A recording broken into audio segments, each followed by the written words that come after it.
যুক্তরাষ্ট্রের $50 কোটি ক্ষেপণাস্ত্র ধ্বংস করেছে ইরান। শুনে চোখ কপালে উঠল না, কিন্তু ঘটনা সত্যি। আর এই তথ্য নিশ্চিত করেছে খোদ মার্কিন প্রতিরক্ষা দপ্তর পেন্টাগনের প্রকাশিত নথি, যদিও বর্তমানে তা ডিপার্টমেন্ট অব ওয়ার নামে পরিচিত। এখন প্রশ্ন হলো, ইরান যুক্তরাষ্ট্রের এত বিপুল পরিমাণ ক্ষেপণাস্ত্র ধ্বংস করল কিভাবে? চলুন সে প্রসঙ্গে আসা যাক। একবার ভাবুন, মাত্র 12 দিনের যুদ্ধ, এবং তাতে ইরান ও ইসরায়েলও নয়, যুক্তরাষ্ট্র কিভাবে প্রায় $50 কোটি ক্ষেপণাস্ত্র হারালো। সম্প্রতি এমন তথ্য জানা গেছে নির্ভরযোগ্য সূত্রে। কেন এমন ক্ষতি হলো যখন লক্ষ্য ছিল কেবল ইসরায়েলকে সহায়তা করা? এর অর্থ কি শুধুই আর্থিক ক্ষতি, নাকি ইঙ্গিত দিচ্ছে সামরিক শক্তির ভারসাম্যে বড় পরিবর্তনের?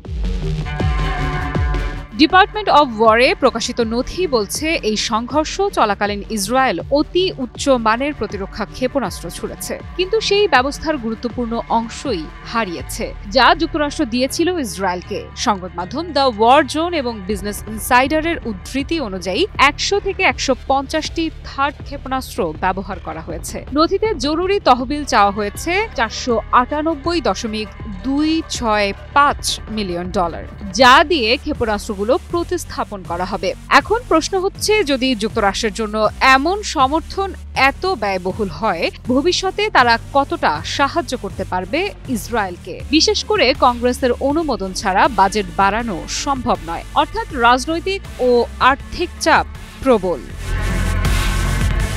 কি বুঝলেন ভাই? অনলি যেটাই চাই।